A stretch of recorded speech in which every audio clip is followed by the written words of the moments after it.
This lesson is just a review of linear and exponential.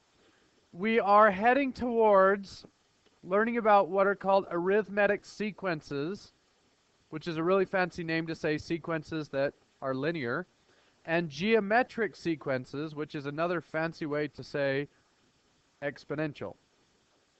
Okay? So I'm just going to give you a few pointers on this. You already know how to do everything. Well, if you learned it the first time.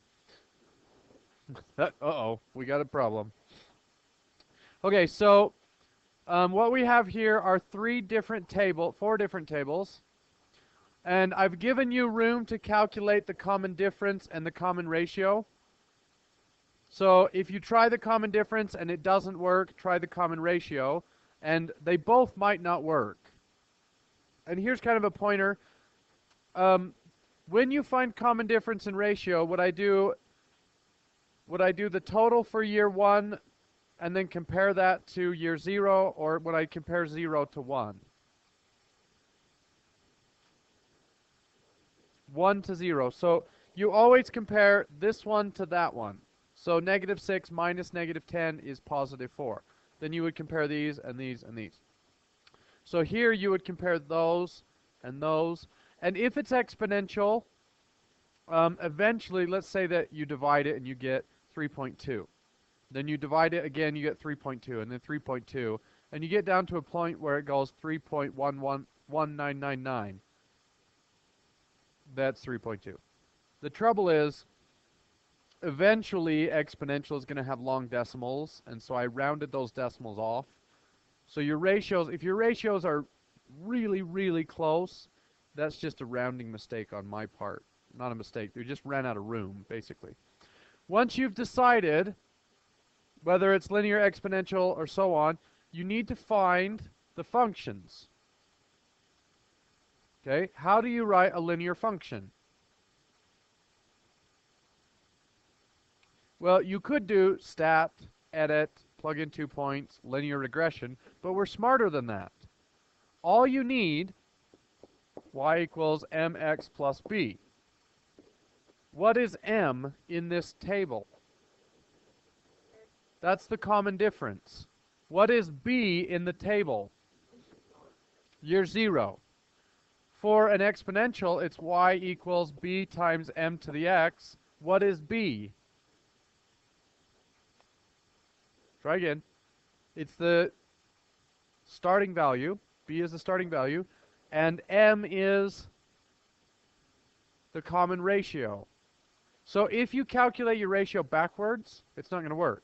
For instance, let's say I'm trying to find if this is a common ratio. If I did 125 divided by 175, that says we are going down 29%. Is that right? No, because if you look, we actually increased. So you need to divide it the correct way to make sure that,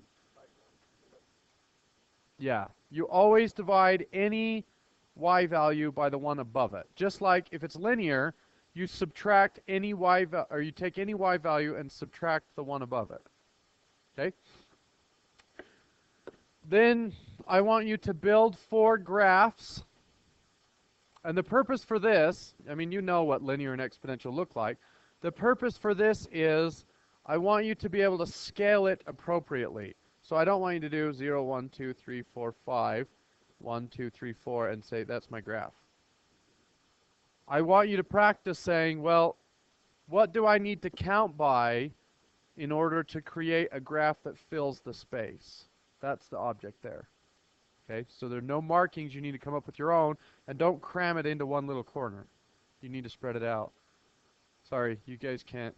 No, I don't set notes. You're getting slough. You missed the donuts. Yes. I guess I shouldn't have eaten 2 of them, huh? Okay, and then on the rest of the assignment, you have a given function and you need to decide, is it linear, is it exponential, or is it neither? So 4 is easy. 4 is linear because it's a straight line, okay? What if it looked like that? What would it be? it might be exponential. How do you tell? You need to look at the y values. So I would go here and I would look at a series of y values. So let's say that it was 8, 10, so y sub 0 is 8, y sub 1 is 10, y sub 2 is 13. Then I would calculate 10 divided by 8, and that's a common ratio of 1.25, so increasing 25%. And then 13 divided by 10 is not the same ratio. Are we passing notes? Oh, let's go back to 3rd grade. You two are you're really going to find a new seat. This is bad. Okay. So if it looks exponential, that's not good enough. You need to verify the ratios by looking at particular y values. Okay? Any questions? You didn't miss anything. All right, good luck.